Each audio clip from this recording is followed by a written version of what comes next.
জীবনে আমি অনেকবার হোঁচট খেয়ে পড়েছি। অনেকবার চলার পথে বাধাগ্রস্ত হয়েছি। অনেকবার কান্নাকাটি করেছি, অনেকবার পরাজিত হয়েছি। কিন্তু প্রতিবারই আমি উঠে দাঁড়িয়েছি।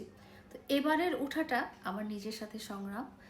আমি লায়লা এবং আমার বয়স ৫১। কিন্তু আমি মনে করি আমার মনের বয়সটা একদম ছোট, একদম অল্প। আল্লাহ তাআলা আমাদেরকে জীবন দিয়েছেন এবং আমাদেরকে বানিয়েছেন তার আমানত হিসেবে। তো আমাদের এই জীবনটা সুন্দর করে চলার দায়িত্ব কিন্তু আমার, এবং জীবন সুন্দর করে চলতে হলে অবশ্যই আমাদের নিজেদের খুব যত্ন নিতে হবে। এবং এই জীবনে চলার পথে আসলে বয়সের সাথে সাথে মানুষের ওয়েট গেইন হয়, মানুষের নানা রকম অসুখ বিসুখে পড়ে যায়। তো সবচেয়ে জরুরি কথা হলো নিজেদের ওয়েটটা লিমিটের মধ্যে রাখা। আর আপনারা সবাই তো জানেন আমি খেতে খুব পছন্দ করি এবং ডায়েট আমাকে দিয়ে হয় না। অলসো জিমে যাওয়াও আমাকে দিয়ে হয় না। তাহলে আমি ওয়েট লস কিভাবে করব?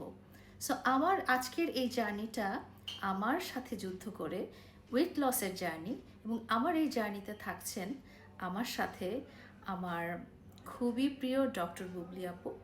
এবং আজকে থেকে আমরা যে একদম একটা টার্গেট করে রেখেছি যে ওয়েট লস করতেই হবে, এবং এটা আমাকে কোনোভাবেই পরাজিত হওয়া যাবে না। নিজের সাথে নিজের এই যুদ্ধটা আপনারা আমার সাথে দেখবেন, এবং আমি কতটা সাকসেস হই বা আমি ফেইলিয়ার হচ্ছি কি না সেটাও আপনারা আমার সাথে দেখবেন। সো আমার এই ওয়েট লসের জার্নিতে আমি এবং ডক্টর বুবলির সাথে আপনারাও থাকবেন। আমার মতো আপনারাও ভালো থাকার চেষ্টা করবেন, এবং আমি যদি আমার ভালো কোনো কাজ যদি আপনাকে অনুপ্রাণিত করে তাহলে আমি নিজেকে খুব ধন্য মনে করব। সো চলে আসেন, আমরা চলে যাচ্ছি আজকে ডক্টর বুবলির ক্লিনিকে আমাদের ওয়েট লস জার্নিতে।